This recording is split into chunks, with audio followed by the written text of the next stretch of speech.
Charbel Rais merupakan pendiri Parousia Media dari Australia, yang merupakan sebuah pelayanan evangelisasi Katolik asal Australia, yang membantu umat Katolik semakin mengenal iman mereka. Melalui karya Parousia Media, lebih dari 1 juta orang telah dijangkau dalam evangelisasi, dan lebih dari 500.000 materi evangelisasi telah didistribusikan. Setelah rentetan pertanyaan seorang syekh dari Yordania, yang tidak dapat dijawab oleh Charbel, ia mengucapkan 3 kalimat syahadat Islam tanpa sungguh-sungguh menyadari apa yang telah dilakukannya. Sesampainya di rumah, ibunya menamparnya dan memintanya untuk ke gereja bertanya pada Yesus, apakah ia harus menjadi Muslim atau Kristen. Charbel Rais menulis sebuah buku yang berjudul How Islam Led Me Back to Christ, yang merupakan kesaksian pertobatannya ketika hampir masuk Islam, namun akhirnya kembali mendalami iman Katolik. Charbel menceritakan kisahnya. Saya lahir dan dibesarkan dalam keluarga Katolik Maronit, dari orang tua saya yang memiliki keturunan Libanon. Saya belajar mendoakan Bapa Kami dan Salam Maria dalam bahasa Arab, selain bahasa Spanyol dan Inggris. Saya bersekolah di sekolah dasar Katolik, dan merupakan salah satu dari hanya 2 murid keturunan Timur Tengah. Namun hidup saya sangat berbeda ketika masuk sekolah menengah. Keluarga kami sudah kehilangan kebiasaan berdoa bersama dan hanya pergi ke gereja saat Natal dan Paskah. Setelah lulus sekolah dasar, saya mulai bersekolah di sekolah negeri untuk jenjang menengah, dan di sana saya menjadi seorang yang berbeda. Belmore Boys High School dikenal sebagai pusat kenakalan remaja dan geng antar etnis. Itu adalah sekolah negeri terburuk di South Wales. Di antara berbagai kejadian kekerasan, saya masih ingat seorang wakil kepala sekolah dan seorang guru yang rambutnya pernah dibakar. Saya dibesarkan dalam lingkungan yang polos dan baik, tetapi banyak teman di sekitar saya ternyata adalah pembuat masalah. Meski begitu, kami tetap berteman baik. Saya menghormati mereka dan mereka pun menghormati saya. Sekolah itu memiliki banyak murid Muslim, sehingga hampir semua teman saya beragama Islam. Dengan penampilan khas Timur Tengah yang saya miliki, saya sudah cukup mudah diterima di antara mereka. Suatu ketika ada seorang yang menunjuk salib di leher saya dan mulai bertanya tentang iman saya. Saya menjawab, ini adalah pengingat tentang bagaimana Yesus wafat di kayu salib. Namun jawaban spontan yang saya terima adalah, "Hei, Yesus tidak mati di salib dan tidak ada bukti tentang itu." Perkataan itu membuat saya sangat bingung. Saya mulai bergumul dengan identitas saya sendiri. Sebagai satu-satunya orang Kristen di sekolah negeri itu, dan tidak memiliki teman lain yang berpenampilan Timur Tengah seperti saya mulai kesulitan mempertahankan iman saya. Pada tahun terakhir saya di sekolah menengah, tepat saat masa Prapaskah di tahun 1999, seorang syekh bernama Sheikh Hamid dari Yordania datang mengunjungi sekolah kami. Kami diundang menghadiri presentasi di Masjid Lakemba saat jam sekolah. Tentu saja banyak murid tertarik karena itu berarti bisa melewatkan pelajaran. Saya pun ikut datang untuk mendengarkan ceramahnya. Syekh itu nampaknya mengesankan dengan jubah putih dan janggutnya. Saya melihat ia menunjuk teman-teman saya dan menyebutkan berbagai tindakan kriminal yang pernah mereka lakukan. Saya benar-benar kagum melihat teman-teman saya yang dikenal nakal duduk diam dan mendengarkan. Saat makan siang setelah ceramah itu, saya diperkenalkan kepada syekh tersebut sebagai satu-satunya murid Kristen di sekolah. Saat itu saya sedang makan salat tanpa daging, karena ibu saya membiasakan saya berpuasa selama masa Prapaskah. Nama panggilan saya di sekolah adalah Charlie. Saya masih ingat bagaimana syekh itu berbicara kepada saya. "Charlie, kenapa kamu tidak makan daging? Ini bukan puasa. Dalam Islam kami berpuasa dari matahari terbit sampai matahari terbenam." Lalu syekh itu bertanya, "Jadi, mana yang lebih baik, puasa Kristen atau puasa Muslim?" Kemudian saya ditanya, "Bagaimana cara kamu berdoa?" Saya mulai mendaraskan doa Bapa Kami. Kemudian syekh itu bertanya lagi, "Mengapa kamu menyebut Tuhan sebagai Bapa? Kamu sudah punya ayah di dunia. Mengapa kamu memberikan sifat manusia kepada Tuhan? Bukankah itu menghina dan merendahkan Tuhan?" Saya benar-benar kebingungan. Saya belum pernah memikirkan hal itu sebelumnya. Lalu ia bertanya lagi, "Siapa yang mengajarkan doa itu kepadamu?" Dan saya menjawab, "Yesus." Ia kembali bertanya, siapa Yesus itu? Saya menjawab singkat, dia adalah Tuhan. Ia langsung menimpali, jadi Tuhan sedang berbicara kepada Tuhan? Lalu saya berkata bahwa Yesus adalah Putra Allah. Ia kembali mendesak, putuskan dulu, dia itu Tuhan atau Putra Tuhan? Lalu siapa Roh Kudus? Kalian percaya kepada 3 Tuhan, bukan? Bapa, Putra, dan Roh. Saya merasa tertekan oleh rentetan pertanyaan yang begitu cepat. Memang sulit menjelaskan misteri Tritunggal Maha Kudus. Saat itu saya baru berusia 18 tahun dan belum menyadari betapa dangkalnya iman saya. Selama ini saya menganggap diri saya seorang Kristen, tetapi di saat itu saya justru kesulitan menjelaskan dasar-dasar iman saya sendiri. Selama ini saya menganggap diri saya seorang Kristen yang sangat bersemangat, tetapi di saat itu saya justru kesulitan menjelaskan dasar-dasar iman saya sendiri. Dengan nada tajam, ia berkata, "Kalian orang Kristen sangat bingung." Syekh itu kemudian bertanya dengan tenang, "Menurutmu, penampilan Yesus mirip siapa? Kami umat Muslim memakai jubah dan berjanggut. Yesus juga seperti itu. Bagaimana dengan Maria ibunya? Wanita Muslim juga memakai pakaian seperti Maria, bukan?" Pikiran saya saat itu sudah benar-benar kacau, dan ia bisa melihat bahwa saya tidak memiliki jawaban. Lalu ia meminta saya menutup mata dan mengucapkan dalam bahasa Arab, "Tiada Tuhan selain Allah, dan Muhammad adalah nabinya." Itu adalah sebuah syahadat. Setelah seseorang mengucapkan syahadat 3 kali di depan saksi, ia dianggap telah masuk Islam.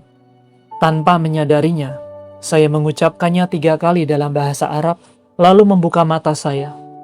Syekh itu memandang saya dengan sangat serius lalu berkata, "Sekarang aku melihat cahaya keluar darimu. Selamat datang, saudaraku." Saya benar-benar bingung dan tidak mengerti maksudnya. Ia lalu memberikan handuk dan jubah kepada saya, serta meminta saya membersihkan diri sebagai lambang meninggalkan hidup lama dan mengenakan hidup baru sebagai seorang Muslim. Padahal saya sama sekali tidak berniat melakukan semua itu dan merasa sangat kewalahan. Dalam hati saya berpikir, mungkin ini agama yang benar. Namun pada saat yang sama, saya merasakan dorongan yang kuat untuk berdoa. Padahal saya hampir tidak pernah berdoa dalam hidup saya. Tetapi satu-satunya doa yang masih saya ingat adalah Bapa kami dan Salam Maria. Karena sewaktu kecil, kami terbiasa berdoa rosario. Jadi di dalam kamar mandi masjid itu, saya mulai mendoakan Bapa kami dalam hati, lalu 1 Salam Maria, kemudian Salam Maria lagi, dan lagi, dan lagi, sampai akhirnya saya selesai mandi. Ketika saya hitung kembali, ternyata tepat 10 Salam Maria, 1 peristiwa rosario. Saat saya mulai mengenakan jubah putih itu, saya mendengar bisikan lembut, "Belum, belum." Saat itu juga, saya langsung melepaskan jubah tersebut. Saya percaya itu adalah suara Bunda Maria. Ketika saya keluar tanpa mengenakan jubah, Syekh itu terlihat terkejut. Saya hanya berkata, "Saya tidak benar-benar memahami iman saya, dan saya ingin mencari tahu jalan yang benar bagi saya. Tolong doakan agar saya dapat mengambil keputusan yang tepat tentang apakah saya harus menjadi Muslim atau tidak." Saat itu saya terlambat pulang sekolah. Saya berusia 18 tahun dan sedang di tahun akhir SMA. Ibu saya langsung bertanya, "Kamu dari mana?" Dan saya menjawab dengan santainya, "Saya dari masjid dekat sini." Saya sama sekali tidak memikirkan bagaimana kalimat itu terdengar bagi seorang ibu Katolik. Ibu saya langsung panik, ia menampar saya dan berkata, "Sekarang juga pergi kepada Yesus dalam Ekaristi, dan tanyakan kepadanya, apakah dia ingin kamu menjadi Muslim? Kalau memang itu kehendaknya, ibu tidak akan menghalangimu." Dan saya pun pergi. Itu adalah hal terbaik yang pernah ibu saya katakan kepada saya, karena hari itu hidup saya berubah selamanya. Saat itu saya pergi ke gereja Santo Mikael, Belfield, Sydney. Gereja itu buka 24 jam sehari. Sangat sedikit gereja yang seperti itu, jadi saya bersyukur kepada Tuhan, karena malam itu gerejanya masih buka. Saat itu sekitar pukul 6 sore, saya masuk ke dalam gereja dan melihat lampu merah di samping tabernakel. Waktu itu saya bahkan belum tahu istilah tabernakel, dalam pikiran saya hanya ada itu kotak. Saya ingat, waktu kecil pernah diberitahu bahwa kotak itu menyimpan Yesus, dan jika lampu merah menyala, berarti Yesus hadir di sana. Jadi saya berpikir, baiklah Yesus, kalau Engkau sungguh ada di sini, tunjukkanlah kepadaku. Saya berlutut untuk pertama kalinya memandang tabernakel itu. Lalu dari lubuk hati saya berkata, Yesus, apakah Engkau ingin aku menjadi Muslim atau Kristen? Itulah kali pertama saya benar-benar berdoa.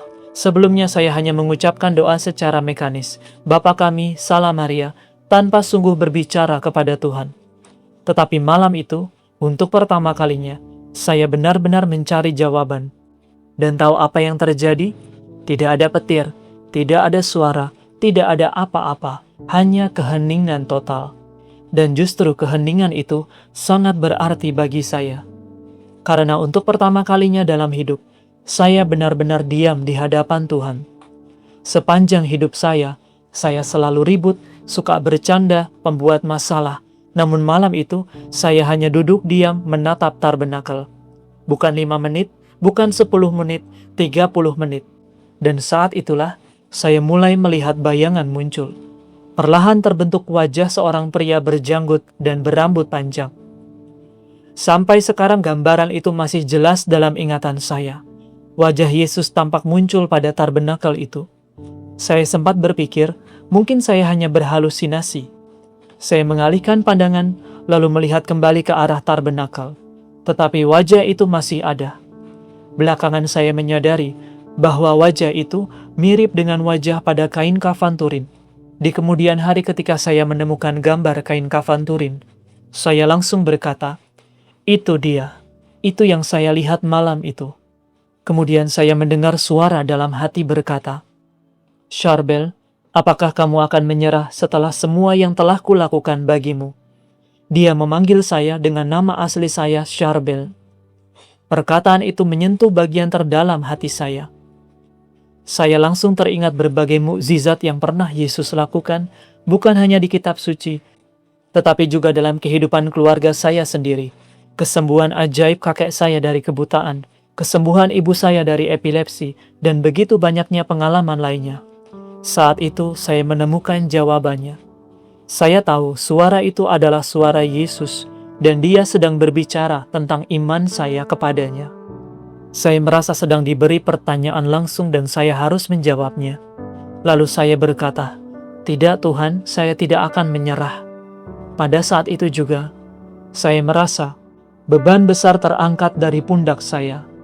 Saya kembali menemukan identitas saya sebagai bagian dari tubuh Kristus, Gereja Katolik yang universal dan kudus. Dengan sungguh-sungguh, saya memohon kepada Yesus agar membantu saya berdoa. Dan sejak saat itu, semangat iman saya menyala kembali. Teman-teman Muslim saya sangat terkejut melihat perubahan besar dalam diri saya dan kuatnya keyakinan saya. Mereka bahkan bercanda, sekarang kamu harus berterima kasih kepada kami karena sudah menjadi Katolik yang taat. Lalu saya mengajak mereka untuk ikut mencari kebenaran. Sekitar 2 tahun setelah pertobatan saya, seorang teman Muslim mengajak saya duduk bersama. Ia berkata, ayo kita bicara, saya membawa Quran dan kamu membawa Alkitab. Saat itu saya sudah mulai belajar apologetika dan mendalami iman saya. Saya mulai mengenal tokoh-tokoh seperti Scott Hahn dan belajar bagaimana gereja menjelaskan Tritunggal. Saya sungguh ingin memahami pertanyaan-pertanyaan yang dulu membuat saya goyah. Bagaimana Tuhan bisa disebut Bapa? Bagaimana Tuhan punya anak? Jadi kami duduk di sebuah kafe. Saya kira waktu itu usia saya sekitar 20 tahun. Kami mulai membaca. Quran dibuka dengan pujian kepada Allah yang Maha Pengasih dan kepada Nabi junjungannya. Pembukaannya sebenarnya terdengar indah, namun setelah itu, isinya bergerak ke banyak arah. Sementara Alkitab tersusun secara kronologis. Ketika kita membuka kitab suci, kita membaca, pada mulanya Allah menciptakan langit dan bumi, lalu roh Allah melayang-layang di atas air. Kemudian Allah berfirman, jadilah terang. Dan saya sangat menyukai bagian itu, karena secara teologis, kita hampir bisa melihat karya Tritunggal di sana. Bapa menciptakan, Roh Kudus melayang di atas air, dan Sang Sabda, Putra Allah, berbicara, jadilah terang. Saat saya menyadarinya, saya berpikir, tunggu, apakah Tritunggal sudah muncul di 3 ayat pertama kitab Kejadian? Dan jawabannya adalah iya. Masing-masing pribadi Tritunggal Maha Kudus nampak di sana. Padahal itu adalah teks Yahudi. Lalu teman muslim saya mulai mengajukan pertanyaan, dan saya berkata kepadanya, pertama-tama, mari kita mulai dari satu hal. Tuhan mengasihi kita. Dan teman saya menjawab, tentu, kita tahu Tuhan mengasihi kita karena Dia menciptakan kita. Saya berkata tepat sekali, dan saya melanjutkan, tetapi mengapa Tuhan menciptakan kita? Ia menjawab, agar kita menyembah dan melayaninya. Saya pun menanggapi, baik, tetapi mengapa Tuhan membutuhkan penyembahan kita? Dan ia pun mulai bingung. Saya melanjutkan, kalau Tuhan membutuhkan kita untuk menyembahnya, berarti ada kekurangan dalam diri Tuhan. Apakah Tuhan membutuhkan manusia? Ia menjawabnya tidak. Sebenarnya Tuhan tidak membutuhkan kita. Saya pun melanjutkan, kalau begitu, mengapa Tuhan menciptakan kita? Jawabannya jelas, karena kasih. Karena Tuhan mengasihi, Ia membagikan kehidupannya kepada makhluk lain yang diciptakan menurut gambar dan rupanya, agar kita dapat menerima kasih-Nya dan membalas kasih itu. Lalu saya mengajukan pertanyaan penting. Sebelum dunia diciptakan, siapa yang dikasihi Tuhan? Teman muslim saya menjawab, dirinya sendiri. Dan saya berkata, tetapi itu bukan kasih sejati. Kasih sejati selalu keluar dari dirinya sendiri menuju pribadi lain. Kasih berarti menyerahkan diri sepenuhnya kepada yang lain. Karena itu, Tuhan membutuhkan pribadi lain yang setara dan kekal seperti dirinya sendiri. Maka pribadi ilahi yang kekal mengasihi pribadi ilahi lainnya. Pribadi itu menerima kasih tersebut, lalu mengembalikannya kembali. Dan dari relasi kasih itulah kita melihat Bapa, Putra, dan Roh Kudus. Kasih Tritunggal, kasih keluarga ilahi.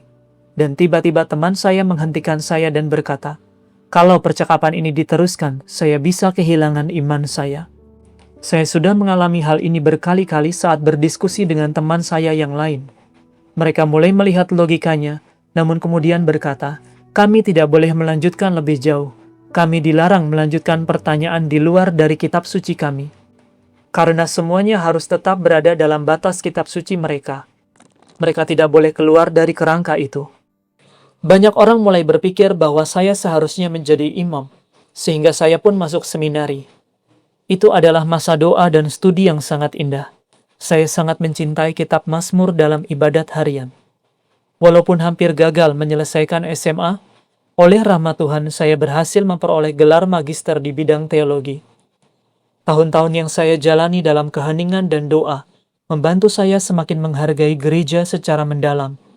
Namun pada akhirnya, saya menyadari bahwa panggilan saya bukanlah menjadi imam.